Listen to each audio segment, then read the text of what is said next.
जय राधा माधव कुंज बिहारी गोपी जन वल्लभ गिरिवरधारी।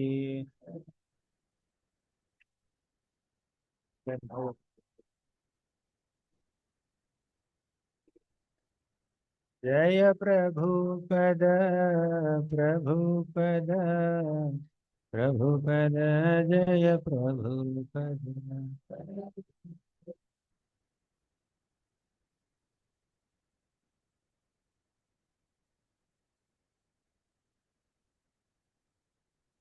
ओम नमो भगवते वासुदेवाय।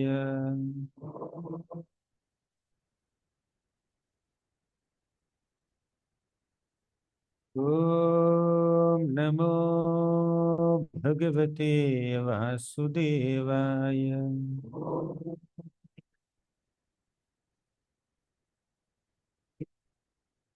ओम नमो भगवते वासुदेवाय।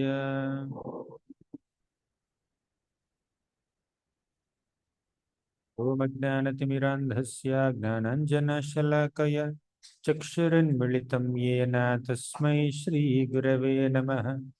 नमः ॐ विष्णुपादाय कृष्णप्रेष्ठाय भूतले श्रीमते भक्तिवेदान्तस्वामिन् इति नामिने। नमस्ते सारस्वती देवे गौरवाणी प्रचारिणि निर्विशेष शून्यवादी पाश्चात्य देशतारिणि। जय श्री कृष्ण चैतन्य प्रभो नित्यानंद श्री अद्वैत गदाधर श्रीवासादि गौर भक्त वृंद। हरे कृष्ण कृष्ण कृष्ण हरे हरे हरे राम हरे Ram Ram Ram Hare Hare Krishna.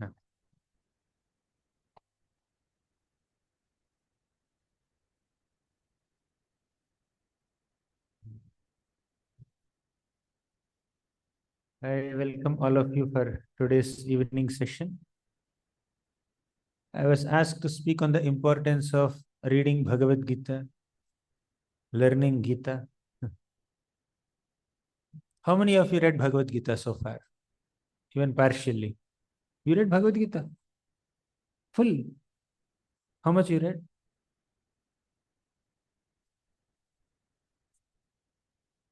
You're in third chapter. Oh, very nice. Yes. Reading Bhagavad-Gita. Ah, sorry, I didn't see you.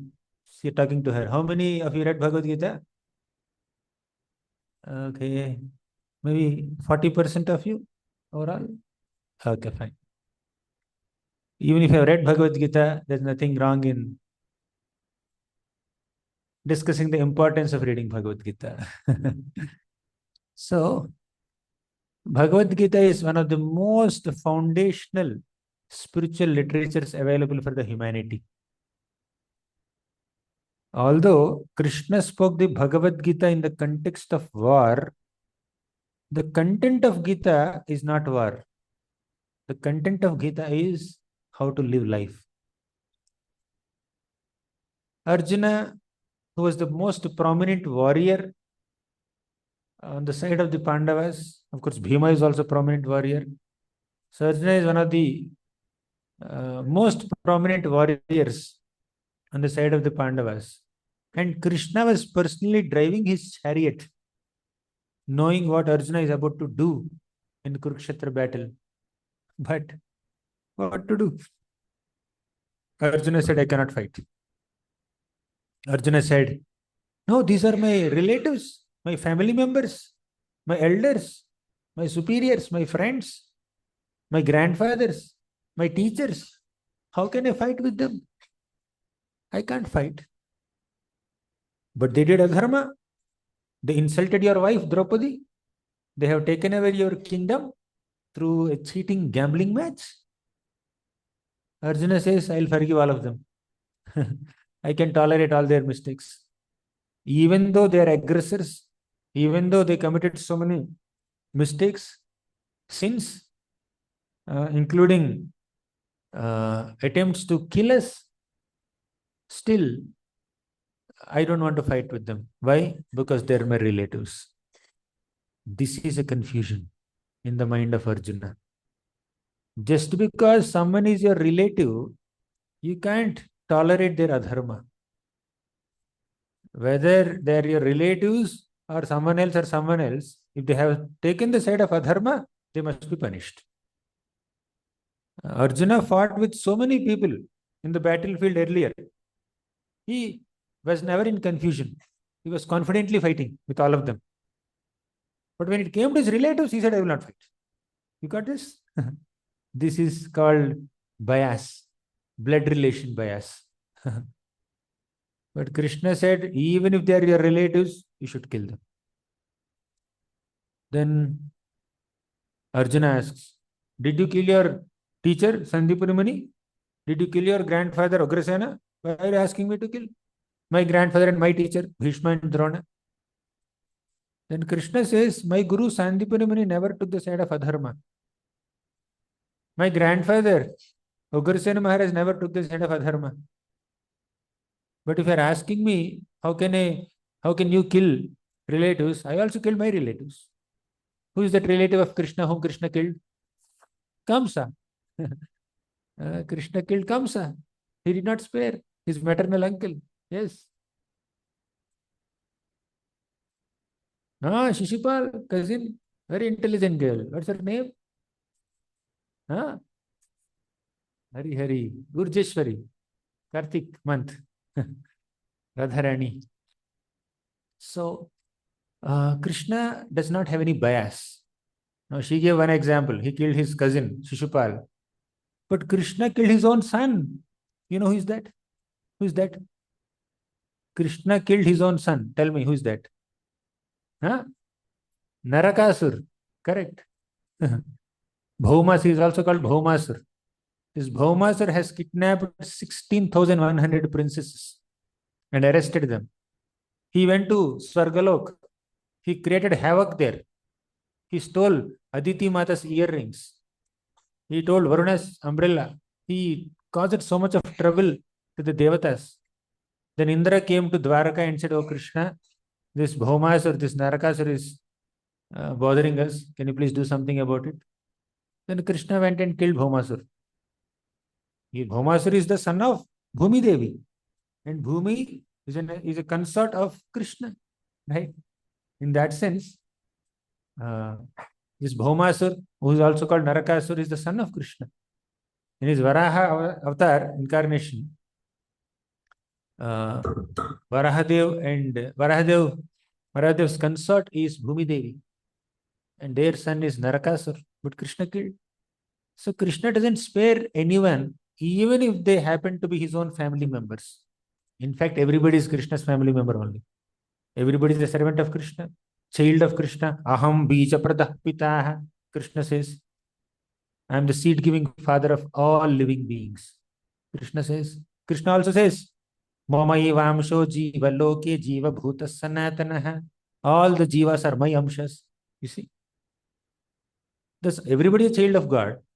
But Krishna sometimes kills some of these people if it is required, if it is necessary. Not that Krishna likes to kill them. Krishna gives them so many opportunities to rectify themselves.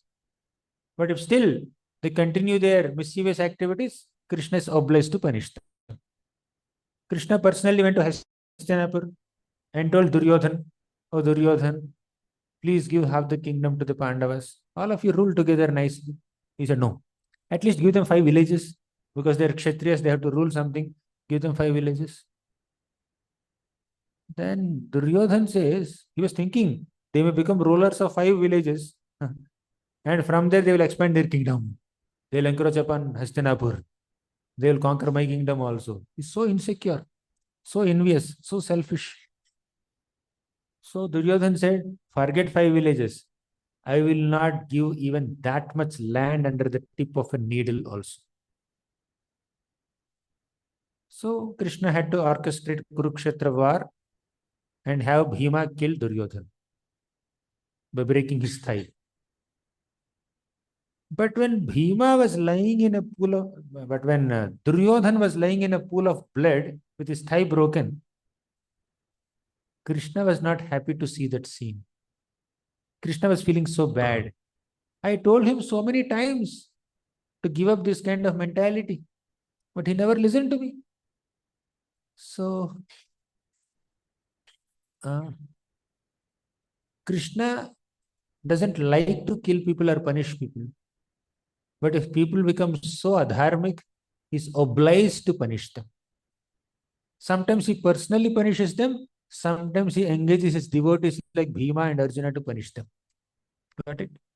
So Krishna was encouraging Arjuna to participate in the war and kill the enemies who have taken side of Adharma, who came to support Duryodhan. Then Arjuna was saying, no, I will not fight, they are my relatives. Then to enlighten and encourage and motivate his dear friend and devotee Arjuna to fight in this dharmic war, Krishna spoke the Bhagavad-Gita. That's the context of Bhagavad-Gita. Now somebody may think, oh, Krishna spoke Bhagavad-Gita on the battlefield of Kurukshetra to motivate Arjuna to fight. That means, is he going to reveal some fighting techniques? Some military secrets? No. You just count the number of shlokas in Bhagavad Gita where Krishna spoke the word yuddha, battle, war. You will not even find 10, 12 shlokas also. Not even a dozen shlokas out of 700 are about yuddha directly. They are also, in a very generic way, he says, yuddha, not specifically about the battle. Because Bhagavad Gita is spoken in the context of war so that we all become very serious and curious and inquisitive and become excited to learn what's there inside Gita. He just created that context. Otherwise, there's no discussion about war. And many times people say, like when I was in my college, I was here only, one of my friends, classmates, he said, Arjuna was a peace lover and Krishna made him violent by speaking Bhagavad Gita. If you hear Bhagavad Gita, you'll become violent. He was violently arguing with me. At that time, I didn't read Gita so much. I was reciting some shlokas, but I didn't study it properly. So I couldn't answer him properly. But when I read Bhagavad Gita scrutinizingly, then I understood Krishna is also peace lover only. But he knows how to attain real peace. Can we close that? He knows how to attain real peace. Please repeat after me. Bhoktaram yajna tapasam sarvalokamaheshwaram suhridam sarvabhutanam jnatva mam shanti mruchati. The meaning of this shloka is Bhoktaram Yajna Tapasam. Krishna is the Bhokta, the enjoyer of all sacrifices and activities that we do. He is the supreme enjoyer. Sarvaloka Maheshwaram. He is the proprietor of all planets. Suhurdam Sarva Bhutana means he is the Suhrit, dearest well-wisher of all living beings. Got it? Three things. Supreme enjoyer, supreme proprietor, and supreme well-wisher. One who knows that Krishna is these three things will become peaceful. Natva mam shanti mrichati. That's the real peace formula given in Bhagavad-Gita. On the battlefield, Krishna is having some peace discussions on peace. And how to attain real peace? By understanding the divinity of Krishna, by understanding the position of Krishna, by having confidence that Krishna is my protector, by knowing that I am an Amsha of Krishna, I am a servant, I am a child of God. The greatest self-respect that you can give to yourself is to identify yourself as a child of Krishna. Right? The greatest self-confidence that you can have is to know that Krishna is your supreme protector. Ananyas chintayanto mam ये जनाः पर्युपासते तेषां नित्याभियुक्तानां योगक्षेमं वहाम्यहम्. If you always think of me, if you worship me, yogakshemam vahamyaham, I will take care of your yogakshema.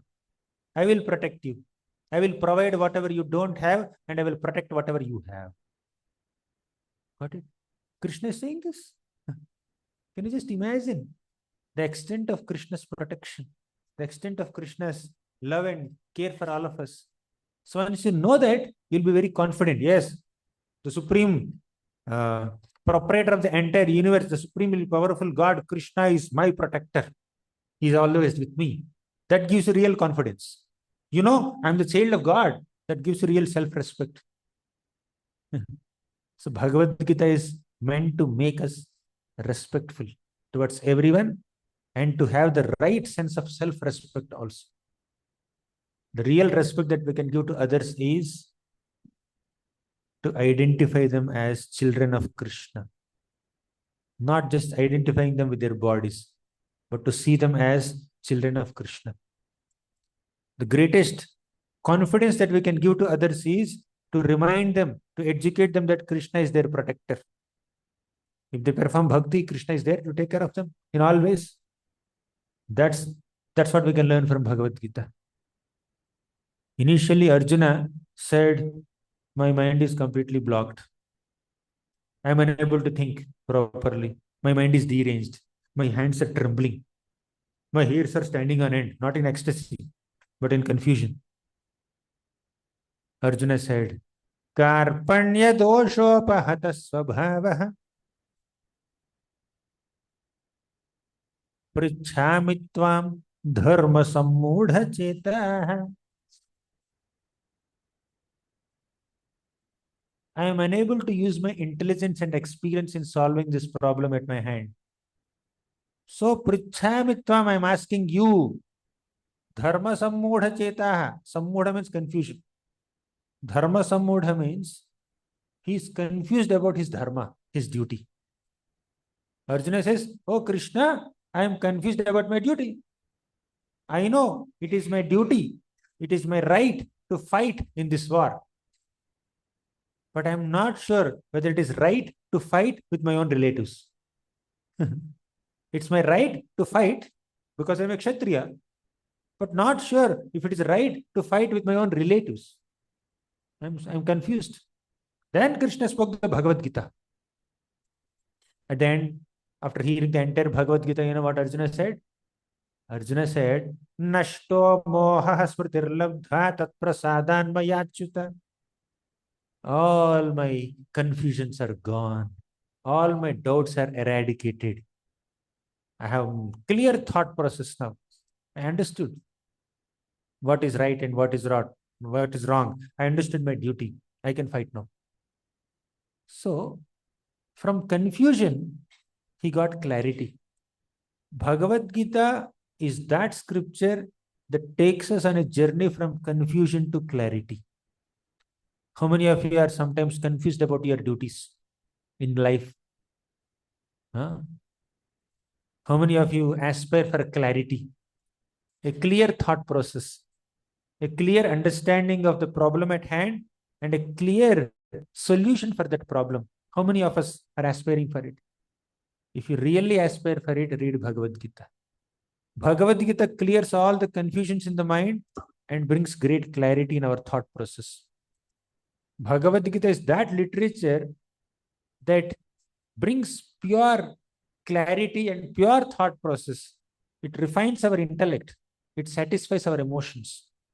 Bhagavad Gita refines our intellect by speaking the right philosophy, authentic philosophy, with proper logic and reasoning. And Bhagavad Gita also satisfies our emotions by telling us how much Krishna loves us, how much Krishna cares for us.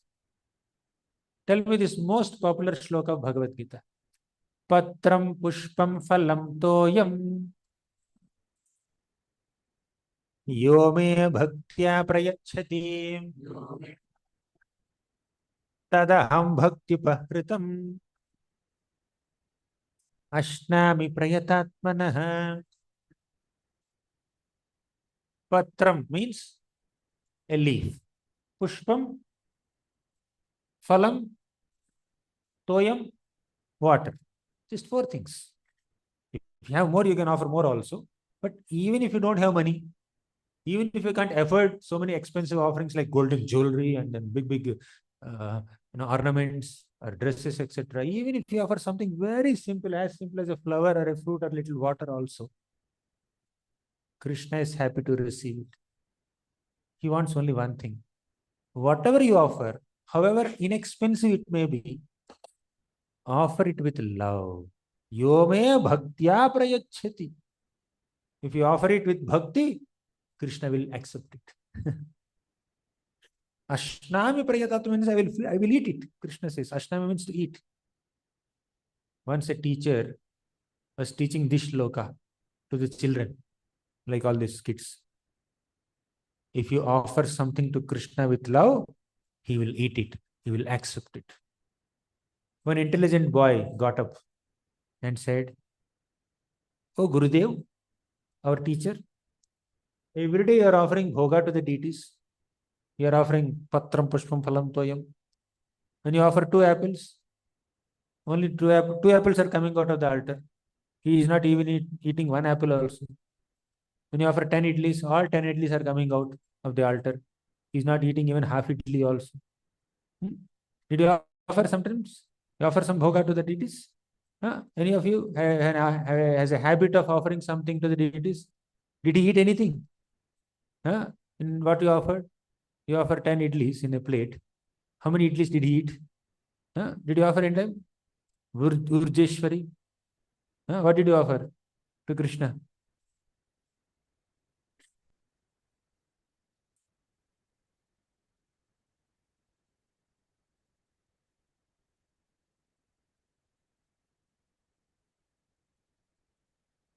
Did he eat anything? Did Krishna eat anything from what you offered?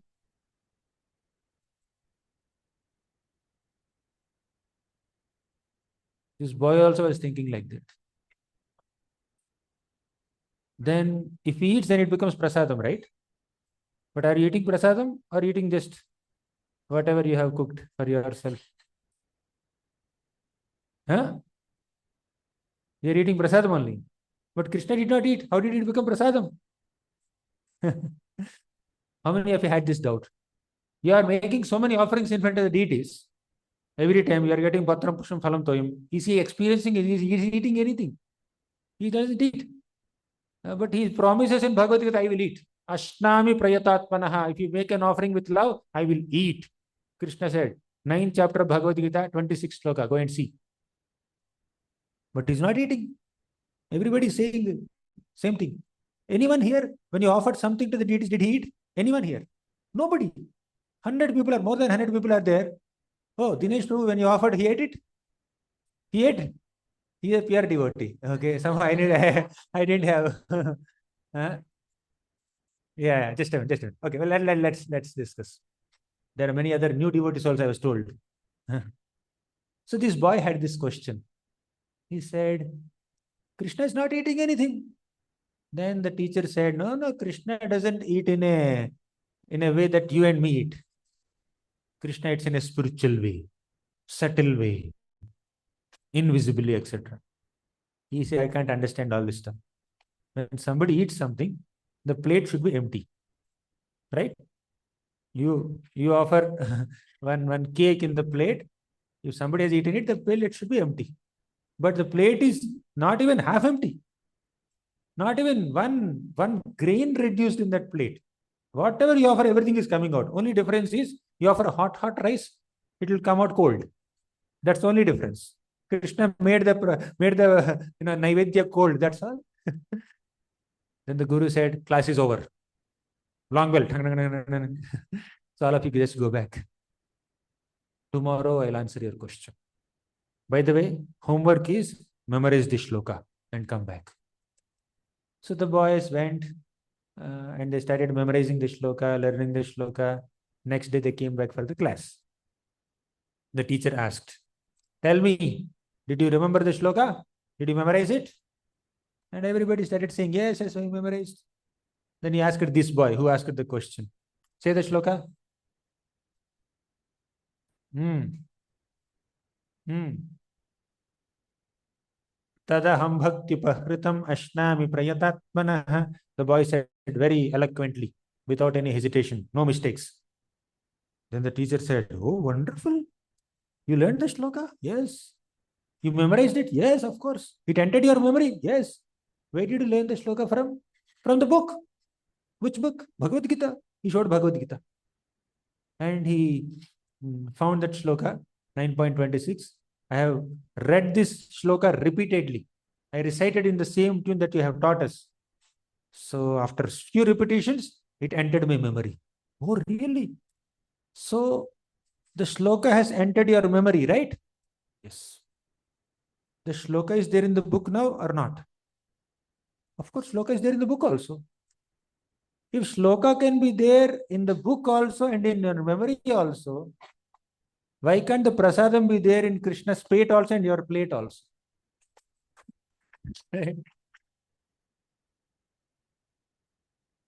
So the shloka is there in the book. It did not disappear from the book, but it has subtly entered the memory of this child. He remembered it. It's there here also, it's there also. From the same book, 10 kids may learn the shloka. So shloka continues to be remaining in the book, and the shloka also manifests in the minds of 10 kids or 100 kids or 1,000 people also. How it has entered? In a subtle way. It has entered. Similarly, when you offer bhoga or flowers to the Lord with love, with affection, in a spiritual way, He will eat it. He will accept it. He will enjoy it. He will relish it. He can tell you the recipe exactly, how you cooked it. Whether you have burnt the payasam or you have put extra salt in your sabji or extra mirchi in your whatever preparation, he knows. Whatever you have done, he knows. But he eats, but he leaves everything for us. Probably if he doesn't leave, we may not offer also. Anyways, so Krishna eats in a spiritual way. So when you read Bhagavad-Gita, we understand the signs of God. There are 5 topics in Bhagavad-Gita. Anyone knows what are the 5 topics? 5 major topics. How many of you know at least? Not the seasoned senior people. Okay. Some are senior people here. There are 5 topics in Bhagavad-Gita. One is Ishvara. Ishvara means God. What is God? Who is God? Some people in this world, they say God has no form. Some say God has no name. Some say God is love. Some say God is light. Some say God is everything. Some say God is nothing. Some say I am God. Some say God is dead. So these are the various conceptions of God. But if you read Bhagavad Gita, you will understand very clearly who is God. What are his characteristics? What are his qualities? That clear understanding of the identity of God is given in Bhagavad Gita. First topic is who is God. Second topic, who is the Jiva? Jiva means living entity, living beings like us. We are not gods. Some people even say everybody is God. That's another big confusion they create. We are godly, but we are not God. Clear? Hurry, hurry. Some other class is going on parallel, it seems. Please mute the phones. Don't encourage the kids. So, the Jiva is a servant of God, is a child of God. So, Gita clearly says, like, for example, there is an ocean. You pick up a drop of that ocean. This ocean drop, water drop, and the ocean both have similar chemical composition. That quality is same. Similarly, you take a fire spark and big fire. Both have similar qualities, heat and light. Fire spark also has some heat, has some light. Similarly, big fire also has the same thing. So qualitatively, both are same, but quantitatively they are different. Similarly, all of us also are qualitatively similar to God, but quantitatively different from God. Clear? Means he is Sachidananda. We are also Sachidananda. He is eternal. We are also eternal. He is spiritual. We are also spiritual. He has no birth and death. We also have no birth and death. Who is taking birth and who is dying? Only bodies are taking birth and dying, but the soul is eternal. That's the first lesson in Bhagavad-Gita. You will understand Atma Tattva nicely. First is Ishvara Tattva, second is Atma Tattva. Means first is about the identity of God, second, about the identity of living beings, all of us. Third topic of Gita is karma, work. Many people have so many confusions about work. One of the popular shlokas in Bhagavad Gita is Karman Yevadhikaraste Ma Phaleshu Kadachana. Do your work, but don't expect the results. How is it justified? I am doing work and I should not expect result. I should not enjoy the result. So, Bhagavad Gita talks about karma, akarma, vikarma, all things. The whole topic of karma is very, very elaborately described in Bhagavad Gita, especially in the first 6 chapters. Ishvara, Jiva, Kala. Sorry, karma. Fourth topic is Kala. Kala means time. Time influences all of us. We started this session maybe half an hour back. In half an hour, we have to end. Now it's 8:07, right? Oh, 7:07, right? Now it is 7:07. After a minute, this 7:07 is gone. As we are discussing about 7:07, it becomes 7:08. This 7:07 will never come. 2026 January PM is this moment. This moment will never come back. Time is passing imperceptibly. Now, at this moment, many of you are becoming older. Right? All of us are becoming older. We are 1 minute older than 1 minute back. It's 7:08 already.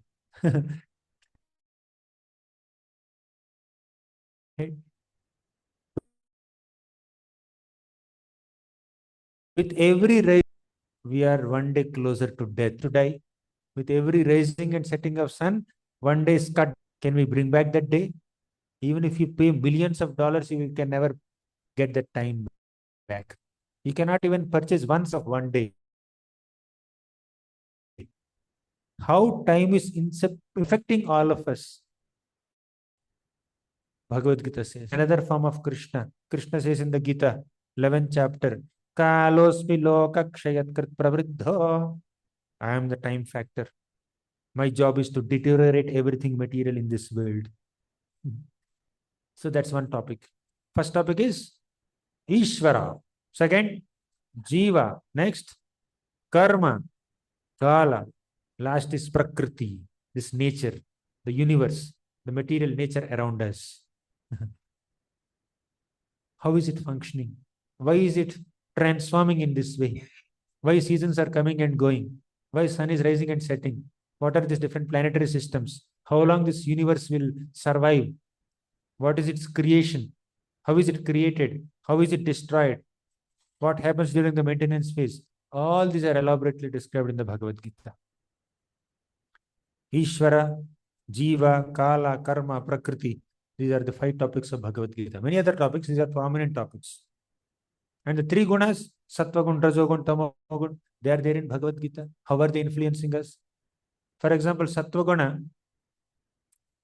influences people by making them knowledgeable, happy, wise, clean, etc. And Rajogani people, they're very ambitious, passionate, restless, too much of desire, too much of attachment. Tamogani people, very lazy, confused, deranged, bewildered, unproductive, and violent in their tendencies. These are various qualities in this world. There are various forces in this world. How are these forces, gunas, are affecting us? Bhagavad Gita talks about it very elaborately in the 14th chapter, in the 17th chapter and 18th chapter. Krishna elaborately describes the influence of modes, influence of gunas on all the living beings, 3 gunas. Gita speaks how to talk, how to walk, how to play. Say this. Yuktahara viharasya yukta cheshtasya karmasu yukta swapnavabodhasya yogo bhavati dukkha. Yukta ahara viharasya.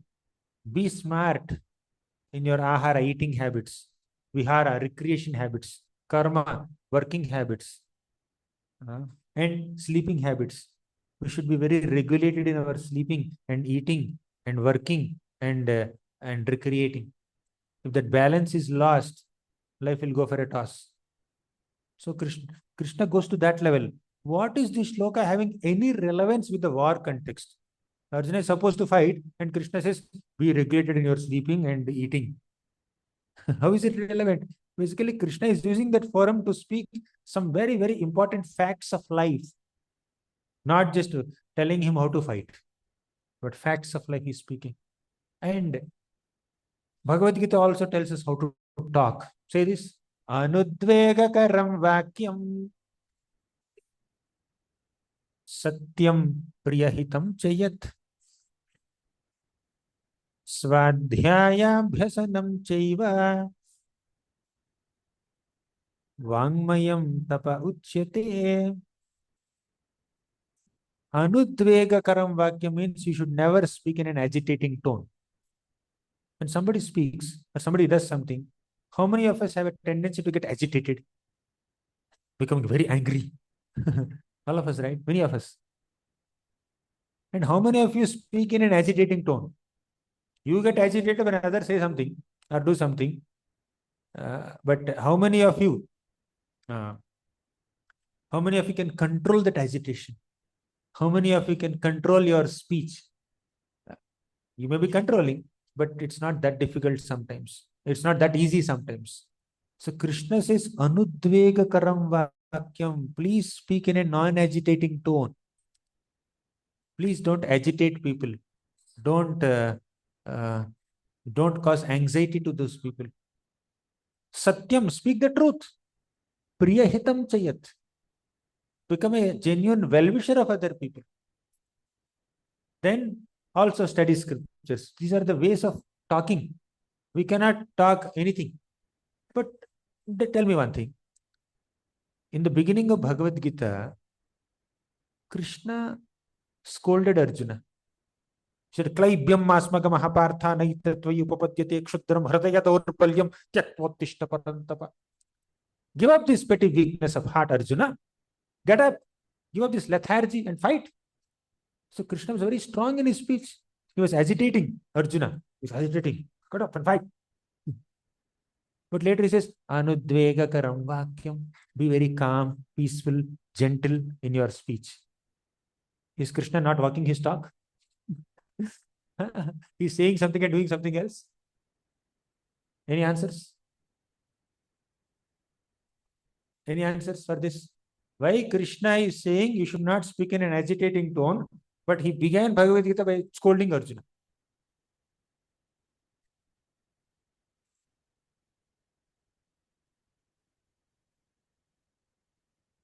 Others? Depends on the situation. Sometimes you can scold also. Good point. Anything else? Not only dependent on the situation, it also depends on the relation. Right? A mother is authorized to scold a child. You agree? Hari, you are an obedient child. Right? A father is authorized to correct and discipline a child. A teacher has the adhikar to scold or to discipline a child, because by default all of them are well-wishers. Of course, sometimes in Kali Yuga some teachers are a little different, but at least parents have that pure intentions always, right? And ideally, many teachers also have very pure intentions. They just want to see the child learn and grow nicely as a good human being. So, in that attempt, When the child is not receptive, sometimes the teacher may speak little strongly with the student only with a good intention for the student's welfare. My teachers chastised me so many times. My parents, my God, hundreds of times they chastised. Not chastised. All that. I don't know. Some of you have experienced it. I have experienced it sufficiently. That's a part of doing it. Of course, not unnecessarily, but there is a well-wishing intent behind all the chastisement. Similarly, when Krishna was scolding Arjuna, he was a well-wisher. He wanted his welfare only. So with that pure intention, he says, Arjuna, how can you just run away from this battle? You may be detached from the kingdom, but as a Kshatriya, it is your responsibility to protect innocent citizens from this tyrannic ruler Duryodhan. If you run away from the battle, what will happen? Duryodhan will rule. He will sit on the throne of Hastinapur. When he rules the kingdom, you know how it is? He will only use people for his selfish intentions. He loves wealth, he loves power, he loves prestige. What kind of leader is he without self-control? Things are meant to be used. People are meant to be loved. But sometimes in ignorance, we love things and use people. Right? Duryodhana is like that. If such a person who lacks self-control, if he decisions for their welfare, what will happen? Some Kshatriya has to stop this. A dharma. Arjuna, you have the capacity. You are a Kshatriya. You have the ability and the responsibility to fight against injustice. When you have the ability and responsibility to fight against injustice, if you still keep quiet, that's wrong, isn't it? So Krishna told Arjuna, please fight. So in doing so, he kind of became strong to motivate him because he's overly emotional. Arjuna is too much emotional. So with that well-wishing intent, somebody can speak little strongly and heavily also, if required. So these are the finer nuances of human dealings and how to speak and how to walk, how to talk. Krishna also gives so many wonderful examples in Bhagavad-Gita. He gives the example of tortoise. Have you seen tortoise anytime? What does tortoise do? When you go in front of the tortoise withdraws its limbs, right? When I was a small child, like maybe at her age, we went to Sri Kurmam. How many of you know Kurma Kshetra, Sri Kurmam, near Srikakulam, in Andhra? So I was very small at the time.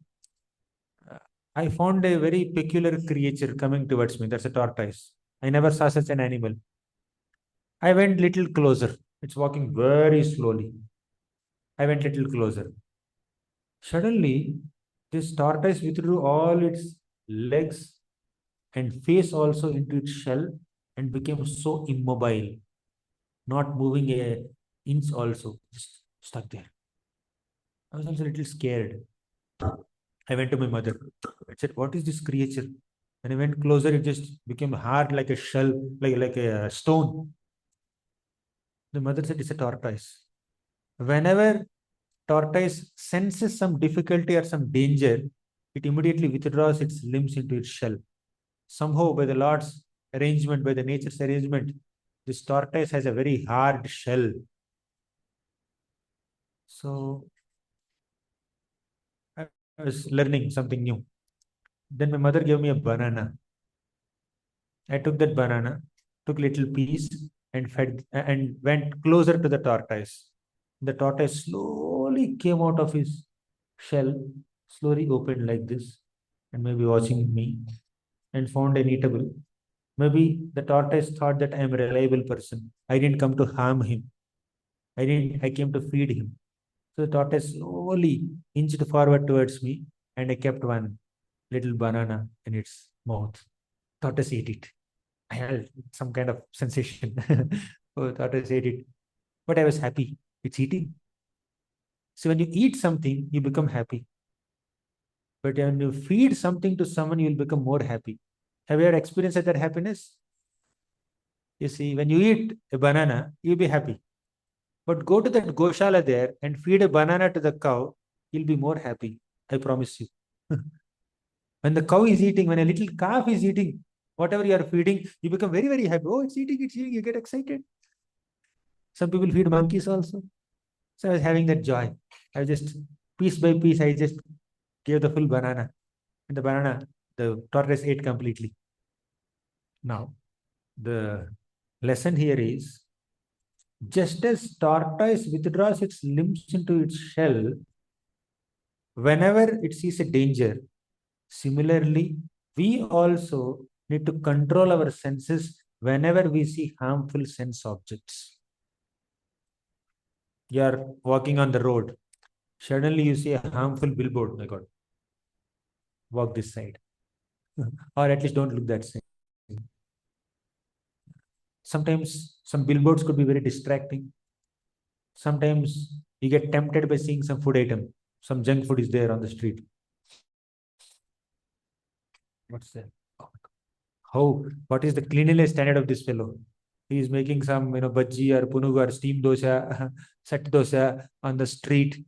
All the dust on the street is there on the set dosa only. It's one more covering, toppings, dust toppings.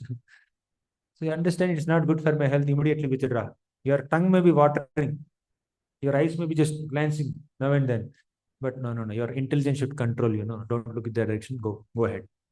Eat the food cooked by your mother or cooked by a devotee in the temple.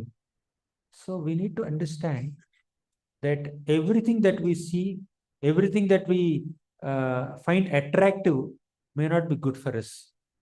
It may be attractive to the eyes, but it's not attractive to the body. It may be very, very attractive to the ears. Sometimes people hear some materialistic songs. Not sometimes. In South India, I'm coming from South India. So a lot of movie songs. So if you just closely observe the lyrics, they're meaningless. Some are good, meaningful, but many songs meaningless, useless, promoting all kinds of sensual topics, materialistic topics. You may be somehow attracted to the music and start, singing those lyrics, and that will only contaminate the mind. So ears are tempting. Ears are getting tempted to, hear some song which is not of any relevance to your material life or spiritual life. But sometimes when we get attracted to it, we waste our time, we waste our energy. So whenever you see something harmful, some harmful sense object, either in the form of a beautiful person or beautiful object or tasty food item or fragrance or whatever sound, withdraw your senses. Withdraw like a tortoise. With simple examples, Krishna communicates. Krishna also talks about mind control. How many of you get distracted? How many of you feel stressed whenever you're reading a book? Have you ever had the experience of reading one full page without registering a single line of what you read? Anyone here? I had so many times that experience. You read full page, but not a single line registered in your mind. You could not understand. Mechanically, you're reading. Mind is somewhere else. Eyes are just going through the scanning through the pages. But Krishna talks about concentration. Yato nischalati vanaschanchalamastiram tatastato niyamyaitat atman yeva vasham nayet. The meaning of the shloka is, whenever the mind wanders, bring the mind back. Bring the mind back. When you don't bring the mind back, mind will take you there. For example, like many of us devotees chant Hare Krishna, Krishna Krishna, Hare Hare. While chanting, you may think of, oh, I need to send an email to someone. Fine. You are chanting Hare Krishna, Krishna Krishna, Hare Hare. The mind is drafting the email in the mind. You are drafting. I should make this point, this point, this point. 3-4 rounds you chanted, mind has completed that email. When you go to the 5th round, you feel it's distracting me so much. 4 rounds I chanted, I did not hear a single mantra. I was not prayerful. I was not attentive. My mind is thinking about that email only. So better I get up, write this email, send the email, then I'll come back and peacefully chat. You'll think like that. Then you will get up. You'll send that email. Meanwhile, you will see 10 WhatsApp notifications, 20 Instagram notifications, 30 Facebook notifications. Somebody calls you also, 3 missed calls. Let me clear this. Then chanting time is over. Japa time is over. By the time we come back, darshan is open. When will I chant my pending rounds? That's how mind cheats us. When you don't bring the mind back to what you are doing, the mind will take you there. It will not allow you to come back. So whenever the mind gets distracted, bring it back, bring it back, bring it back. Krishna says this. Very practical sutras of mind control, concentration. Once I went to our DT room, puja room, and my seva is to wash all the achaman patras. You know, achaman patra, copper cups. We do achaman, copper cups. So in our temple, we have a big vessel that's filled with water mixed with tamarind. When you put all these copper cups in the tamarind water, automatically the cups will become clean. They will shine bright pink, right? So the pujari who went before me for service, he immersed all these 50, almost 50, 40 copper cups are there. He immersed all these achaman cups in the tamarind water. My job is to take them out. You scrub them with Vim bar and then wash and wipe them dry and then put there. Many other utensils I have to wash. When I went into the puja room, I found one copper cup, not immersed in the tamarind water, but floating on the tamarind water. Floating. Half of the cup is inside the water, half the cup is outside the water. So this much portion is inside the water, this much is outside the water. I lifted that cup. So the portion which is inside the water is shining bright pink. And the portion which is outside the water, it's blackish. I took my scrubber like a weapon and put Vim bar and then tried to scrub. The black is not going on. Then I thought, my God, how will I scrub? How much I will scrub? I took this cup and immersed this deep into the tamarind water. Meanwhile, I washed other utensils, other vessels. Then I came back to this cup. By this time, it's clean. About 45 minutes or 1 hour. It's very clean. You know what this one incident that I experienced taught me? Whenever we give half-hearted attention to some activity, we will not be able to do it properly. We need to immerse ourselves in that activity. We need to give our full attention, full focus. For example, you are hearing class now. If you focus on this class, we are discussing some principles from Gita, some highlights from Gita, just to understand the importance of Gita in our life. How does it teach us? Get some little bites of motivation and begin our systematic study of Gita, right? But while hearing the class, some WhatsApp message comes and then you keep checking it. You are here. In 1 hour, you are meant to gather some information, gather some knowledge, gather some inspiration. But during this 1 hour, if you give your attention to 10 other things, we will not be able to do justice to that also and this also. Of course, some emergencies are there. You have to attend to it. But point is, when we try to do multitasking, we won't be able to do justice to any task. So Bhagavad-Gita teaches us the art of concentration, art of attentiveness. If a task requires 1 hour, if you concentrate, you will finish it in 1 hour. But if you are distracted, you may take 3 hours or 4 hours. If we optimize time by increasing our attention, we will do much more in little human life. But if major portion of human life is wasted in unnecessary things, we won't be able to accomplish much. The topper in a classroom and a duller in a classroom, both of them have only 24 hours. Krishna did not give the topper 40 hours in a day and the backbencher only 20 hours in a day. Everybody has the same time, right? But how are they utilizing that time? How attentive are they while doing whatever they are doing? That makes a difference. So Gita is filled with so many such sutras. I spoke a few. So Bhagavad Gita is a foundational spiritual literature that's filled with so much of philosophical and practical and analytical sutras for living a very meaningful and purposeful life. And also, by reading Bhagavad Gita, we'll understand Krishna's deep emotions and love and affection that he has for all of us. And that gives us inspiration to perform bhakti and come closer to the Lord. What I spoke in the last 1 hour is not even a particle of a drop of the oceanic nectarian teachings of Bhagavad Gita. It's just a glimpse, small glimpse. But if you actually open Bhagavad Gita and read it chapter by chapter, shloka by shloka, along with the purports written by great acharyas like Srila Prabhupada, I promise you, you will have a great enlightening journey of reading Bhagavad Gita. You will get so much of clarity in your life, both in material life and spiritual life. Ultimately, for a devotee, there is no difference between material and spiritual lives. Both are same only. Right? Whatever you do to maintain your body, that also becomes a part of your spiritual life, provided you do everything as an offering to the Lord.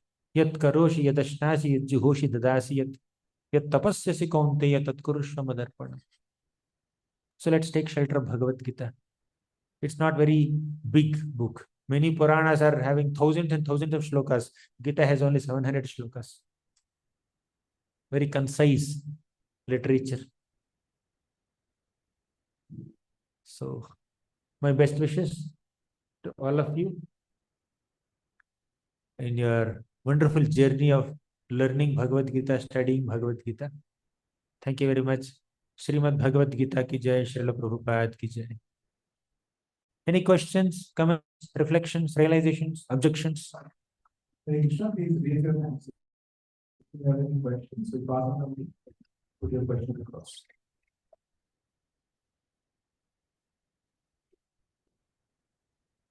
Then, if something is like heard for the first time, and Your favorite takeaways?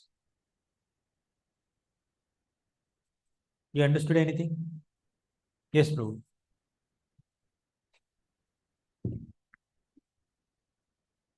It started being part of the Bhagavad-Gita. One question, I mean, there's a very lightning kind of smaller things. Somebody like me who has not, how do I accelerate my journey towards learning? Because it takes a long time for me to understand when I'm with another English, another language. So what's the best way to, because it takes a bit more longer time. So how can I speed up my process? You don't need to know Sanskrit. If you know, that's an additional bonus. But even if you don't know Sanskrit, you can still understand Bhagavad Gita by reading the translations in whichever language you are comfortable with. Kannada, Telugu, Hindi, English. Bhagavad Gita is available in 100 different languages. So, whichever language you are comfortable with, read the translation of Gita in that language. If you know Sanskrit, that's an additional advantage. But even if you don't know Sanskrit, actually, even I don't know Sanskrit, by the way. But Sanskrit is closer to my mother tongue, Telugu. So in our Bhagavad Gita, the shloka is written and meanings are given for every word of the shloka. Word to word meaning, synonyms. Then a translation is given in prose. So that makes things very easy. Like you read the Sanskrit shloka, read the meaning of every word of that shloka, then you read a translation. That's learning Sanskrit only. Thank you. Any other takeaway, question? yeah, please pass the mic for after that, we start the question. Arjuna was when Krishna had to visualize what maybe help him to understand what is right or wrong. Why didn't Krishna go to the eldest son of Pandava, who is also son of Darshan? It could be easier for him to understand, or was it God's way that he wanted us to know Bhagavad Gita through Arjuna? He definitely wanted us to know Bhagavad Gita through Arjuna. Ideally, Arjuna would never become confused. He's a pure devotee, personal associate and friend of Krishna. But by the Lord's will, Arjuna apparently became confused for a while so that we can get Bhagavad-Gita. Next, why not Yudhishthir? Answer is simple. Yudhishthir was not confused. Arjuna was confused by the will of the Lord. And Krishna was not driving Arjuna's chariot. Krishna was not driving Yudhishthir's chariot. He's driving Arjuna's chariot. And that does not mean Yudhishthir never heard Bhagavad Gita also. Whoever has that purity of consciousness could hear Bhagavad Gita. Not that Krishna is closing Yudhishthir's eyes and ears and then speaking only in the ears of Arjuna. All the devotees who had that purity of consciousness and love for Krishna has access to Bhagavad Gita knowledge. But why did Krishna drive Arjuna's chariot only? Simple. There are 5 Pandavas. Yudhishthir and Bhima are elder to Krishna. No one is elder to Krishna. He is the Supreme Lord. But in his human form, Yudhishthir and Bhima are elder to Krishna. Whenever Krishna meets the Pandavas, he even offers pranams to Yudhishthir and Bhima. And Nakul and Sahadev are younger to Krishna. Whenever he meets the Pandavas, Krishna gives blessings to Nakul and Sahadev. But Arjuna and Krishna are of equal age. They embrace each other. Thus, although Krishna is friendly to all the Pandavas, he has some special sweet friendship, unique relationship with Arjuna. Therefore, he spends little more time with Arjuna. Although he loves all of them. And he chose to drive Arjuna's chariot like friends. Thank you. Any other question? Yes, Urjeshwari. Yes, please pass the mic to the back.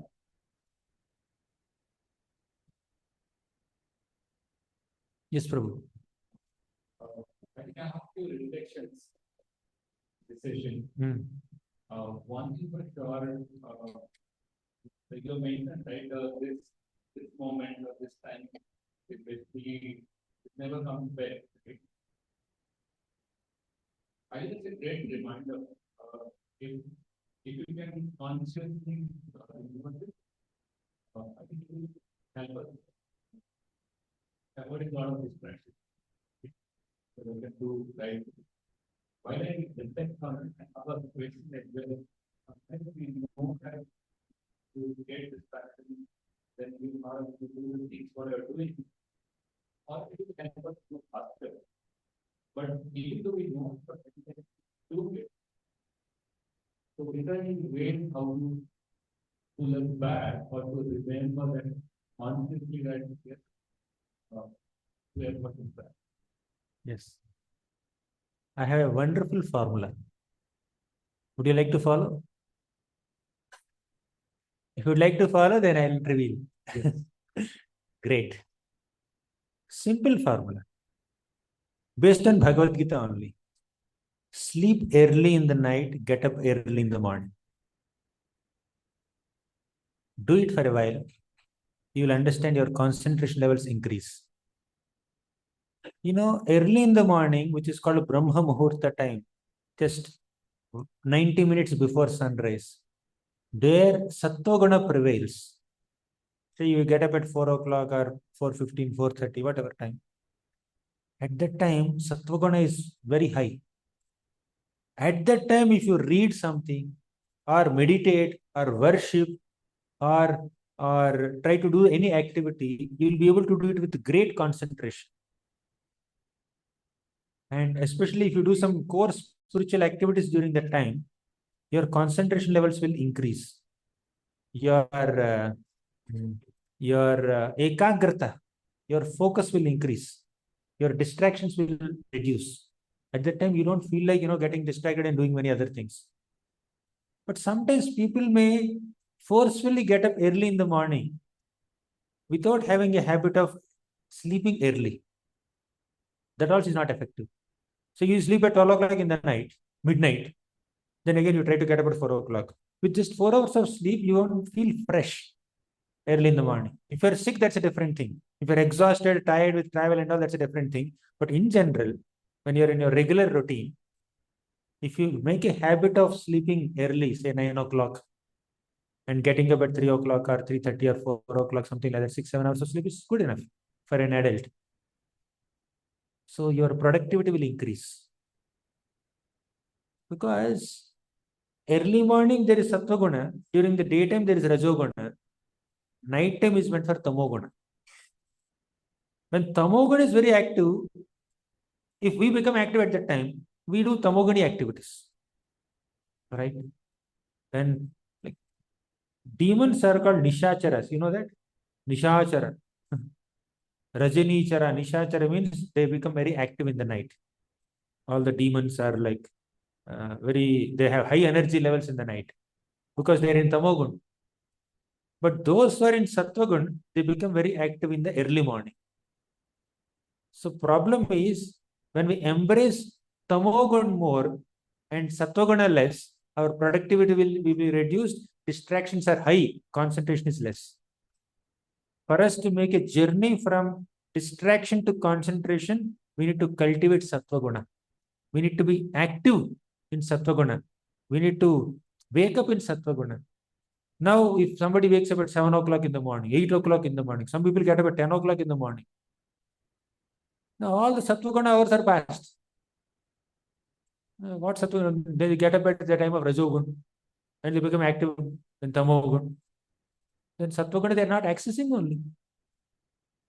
Just like when you go to doctor, if you don't have sufficient exposure to sunlight, therefore you have this vitamin D deficiency or whatever. He says, right? Similarly, we don't have sufficient exposure to Sattva-guna time.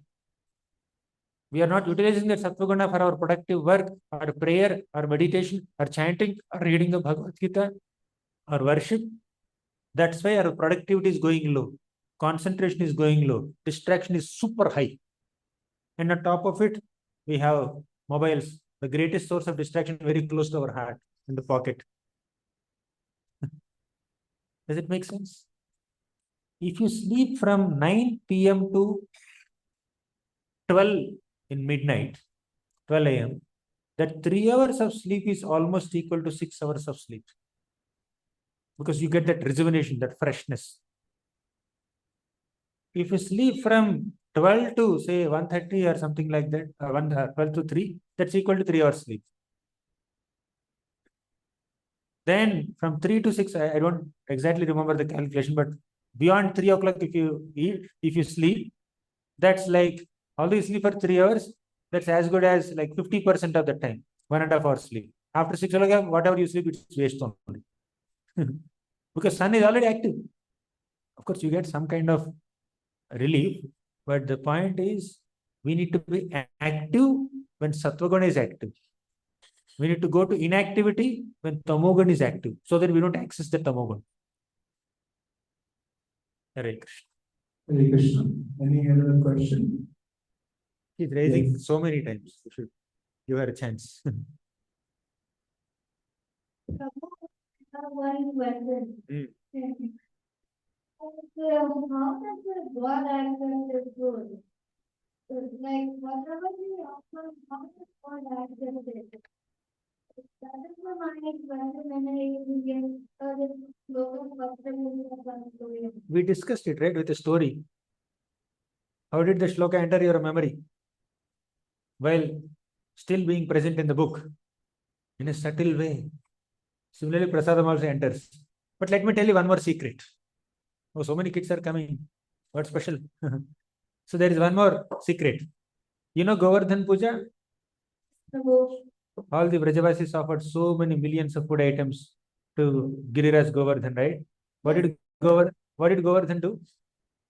Ate everything. Isn't it?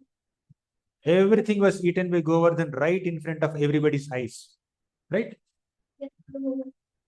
And Govardhan said, I want more. And your. What did the Vrajavasis do? What did the Gopis do? They offered a tulsi leaf. Right?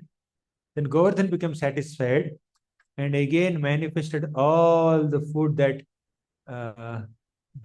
he has eaten.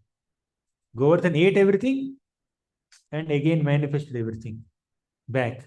Similarly, Krishna eats everything and again he keeps everything on the plate. Make sense? Hari. Hare Krishna. Prabhuji, we have 3 online questions. Those 2 questions are over. Okay. We have time. So the first question You is, select one good question and then okay. So the one good question is, what are the practical steps for an immersive systematic study, Prabhuji? Should it be theme-based or chapter-based? Please suggest. it's an essay question, but I'll give a concise answer. In your first reading, read systematically, shloka by shloka, chapter by chapter, canto by canto. In your second reading, you can be selective and you can do a thematic reading. Okay, bro? Does it answer the question? Yes. At least once read it cover to cover. Then you can choose your favorite topics, thematic topics, and then read. Thank you, Prabhuji. Thank you so much for our session. Did everybody enjoy the session? Prabhu, the children of Bhagavad-Gita school are sitting in front of you. Very. As I mentioned to you, they are learning about the 16 qualities of Gauranga. And we also have the teachers here for teaching them. Very good. So would you like to address the teachers before the parents? Hari. First, I would like to hear the kids. Tell me, what are the 16? At least one or two qualities of Lord Ramachandra. Yes, one. Huh? Jita Krodha. Jita Krodha. Can you please translate in English? Jita Krodha means what? Yes, what is Jita Krodha? Viryavan. What is in English? Strong. What is Jita Krodha? What is Jita Krodha? Huh? Winning the anger. He conquered the anger. Very good. You won the game. Come, this is for you. Come. This is for you. You not only won the anger, you won our hearts.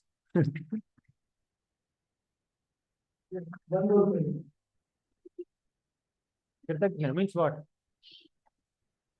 Gratitude. Next. Means? Inner qualities of a person. Huh? Inner qualities of a person. Okay. Okay.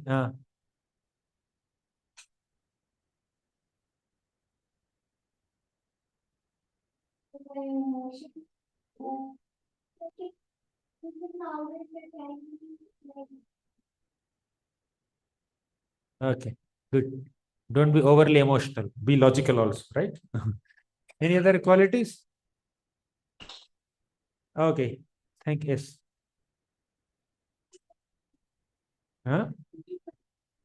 Feeding your anger. How do you feed anger? Idli, dosa? What do you feed? Huh? No, control your anger. Don't feed the anger. Starve the anger. Okay? Whenever you get anger, starve it. Don't feed anything. Thank you. Thank you. So I'm very happy and grateful to witness so many young devotees, little children, nicely being trained by so many wonderful teachers. Teachers are like second mothers to all the children. Be respectful to teachers. Be obedient. Listen to them. Okay? And you are very fortunate to begin your bhakti process right from childhood. Prahlad Maharaj, you are studying in Prahlad school, right? So Prahlad Maharaj said that we should begin bhakti at the age of 5. You should practice spiritual life at the age of 5. How many of you are more than 5 years old?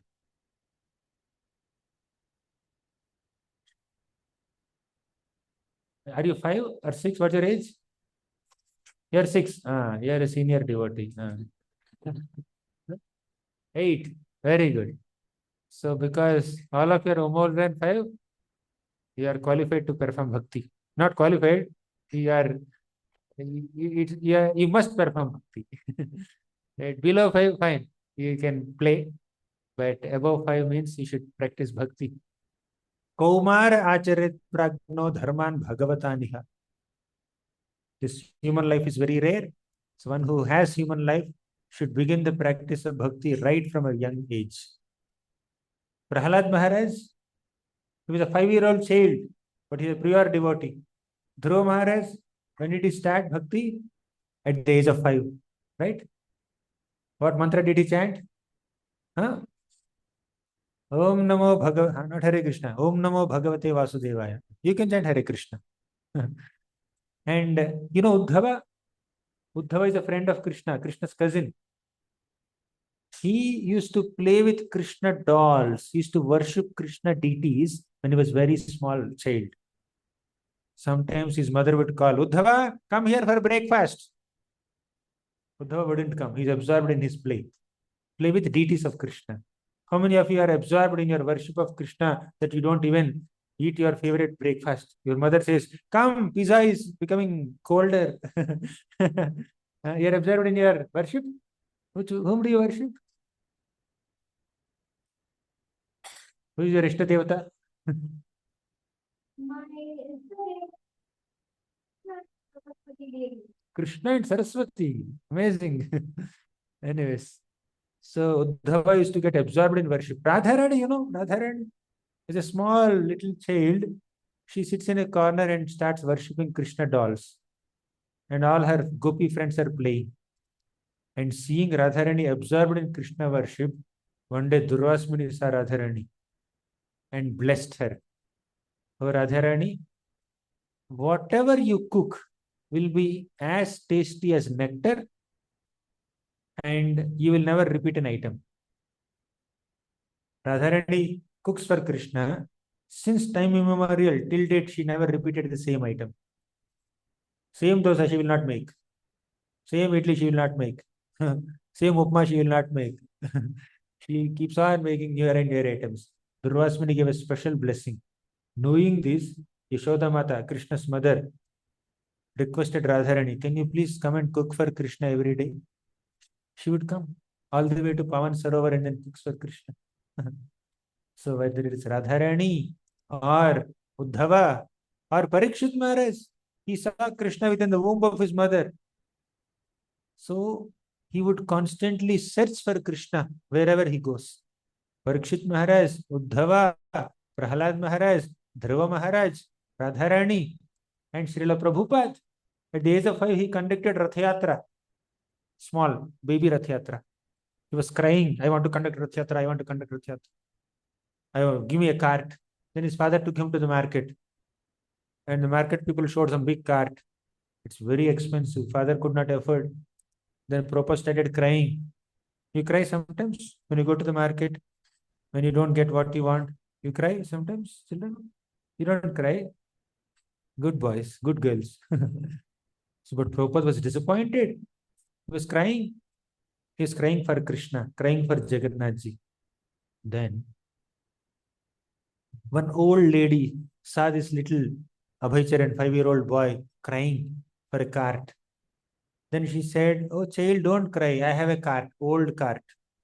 You take it. So she brought that old cart. Then they did some repairing and some cleaning of that cart, and Prabhupada conducted Jagannath Rath Yatra in that little cart with other children. Have you seen that picture? Maybe teachers can show that picture. Prabhupada's Rath Yatra. So next time, this year only, you can plan to conduct Rath Yatra, all those little children. Have a small cart, small deities of Jagannath, Baldev, Subhadra. Decorate the cart nicely. Decorate the deities nicely. You like to decorate deities? You can make garlands. You can do that. And then pull the Rath in turns and you become dear to Jagannath. Prabhupada, he brought his Jagannath Rath Yatra all over the world. He conduct Rath Yatra all over the world. That is Prabhupada's grace. Even children also can conduct Rath Yatra. All over Bangalore. Or all over this Narsim Girdhari temple. Okay. Anything else you want to ask me? Anything? You will bless me, right? When pure-hearted kids bless, Krishna will fulfill those blessings. Krishna will make those blessings true. Yes, you want to say something? Yes.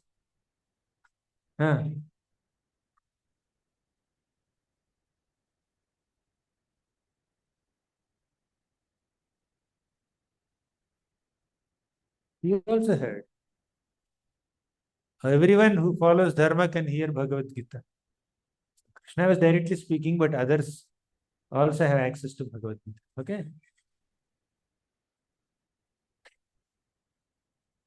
No.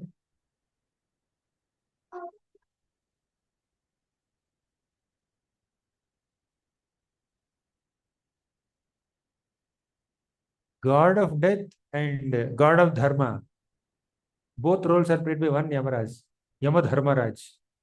See, Yamadharmaraj does not give death to anyone randomly. He follows dharma. Those who follow dharma don't go to Yamaraj because he knows dharma. He doesn't accept anyone who follows dharma. He sends them to heaven or he sends them to Goloka or Vaikuntha according to what they deserve.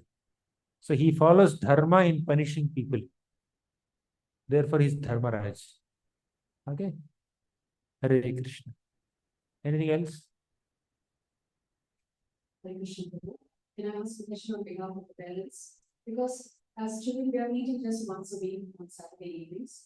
How can the parents create an environment for children to practice bhakti, and how can the parents themselves also engage themselves in practicing? Okay. Bhakti is best practiced in the association of devotees. And to get the association of devotees, we can come to this temple programs, satsang programs, where there is a synergy. So many people, now you see last 1 hour, 1.5 hours, we are sitting together, 100 people are here. We are discussing some principles of Bhagavad-Gita. Alone, when we are alone, we may not be able to discuss such principles.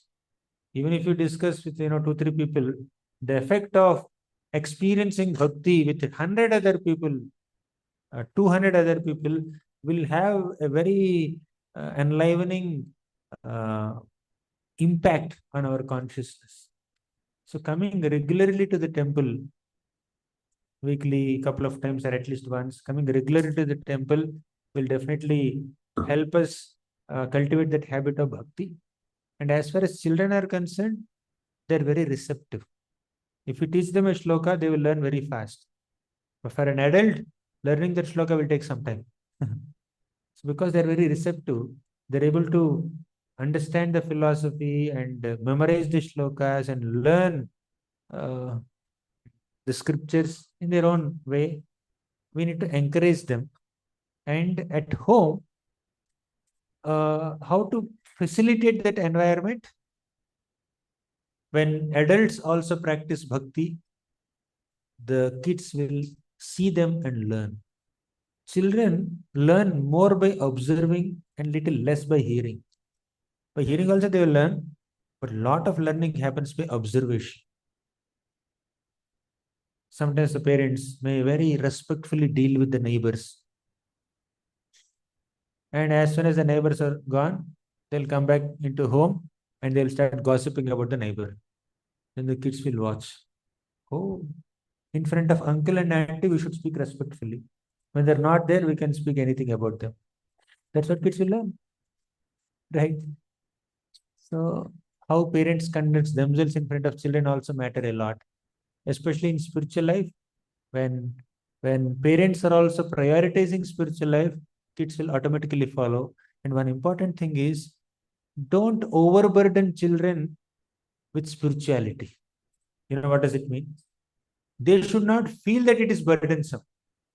They should joyfully perform it. Susukham kartum avyayam. Make bhakti very joyful for them. When the child is just shouting, parents say, hey, don't shout. Sit and chant Hare Krishna. Then they will think chanting Hare Krishna is a punishment. Right? But instead of doing that, if we start chanting Hare Krishna, if you are very happy chanting Hare Krishna, children will see parents being happily chanting Hare Krishna. They will also pick up feedback. They will also chant. So setting an example is an important service rendered by the parents, encouraging them. And one more thing, please make them speak. Make them speak what they are learning in the school. So if you learn one story, allow children to speak that story in front of you, in front of your neighbors or others. Thus, by speaking that story multiple times, the message of that story will sink into their hearts. That will sink into your hearts also by hearing from them. All the Gopas, Krishna's friends, they would go with Krishna into the forest. They witness Krishna's pastimes of killing demons or many other games. And all these Gopas will regularly come back to their home in the evening and they will speak about Krishna's pastimes to their parents. So make all the children speak Krishna Katha. That's what I do in my kids' classes. In all my kids' classes, I speak 50%, the kids speak 50%. At the end of my course, I will ask them to make student presentations and I will sit and hear their classes. Right?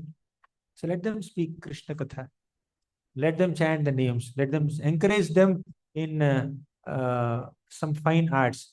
Make them paint pictures of Krishna. Let them learn musical instruments like Mridanga Kartal.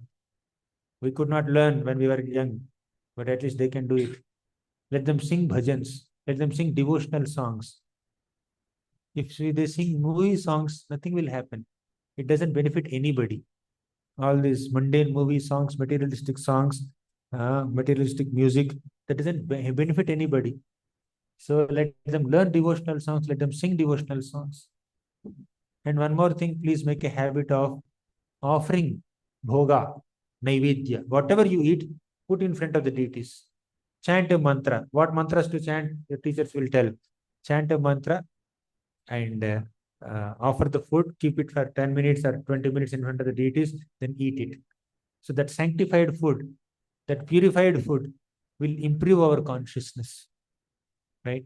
If you feed your children Krishna Prasadam on a regular basis, they will grow physically, emotionally, and spiritually strong. Parents need to allow their kids to grow physically strong, emotionally strong, and spiritually strong.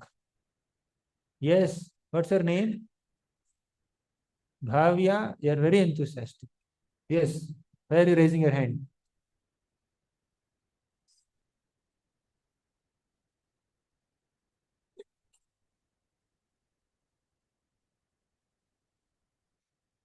The question was, what was the philosophy? What is the philosopher and what is philosophy? Oh, what's your age? 8.5, entering 9. Very accurate. You are very philosophical. Philosophy, in a language that you can understand, is truth. Truth, facts of life. What is right, what is wrong, what is good, what is bad. How does something work? What's the science behind it? And all information and facts and truths about something is philosophy. That much you understand at this moment. One who knows philosophy is a philosopher. Now you are a philosopher. Okay. Hare Krishna. Thank you very much. We'll conclude here. Srimad Bhagavad-Gita ki jai, Srila Prabhupada ki jai. It's just one Krishna mantra for his next Hare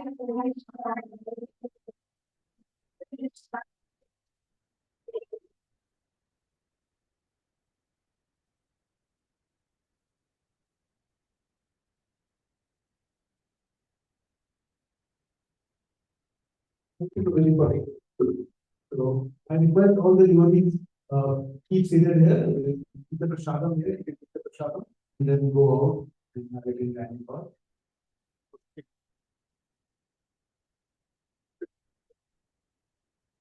If children like to take picture along with Prabhu, yeah, you can follow queue over here.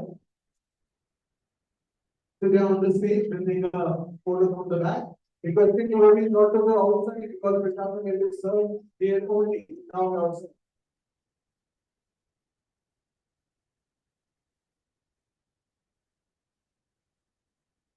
Suddenly, wait for it, wait for Prabhu to be serving it.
request everyone to follow queue like that.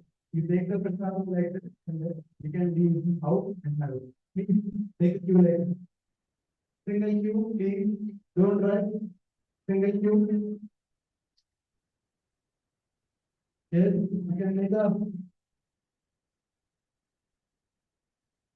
Please don't rush. Make a single queue. Mataji, please. We'll chant the mantra together for honoring Krishna.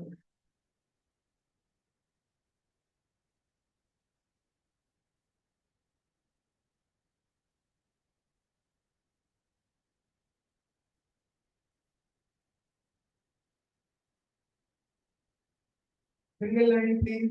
Don't rush. You can curve the line. Curve the line.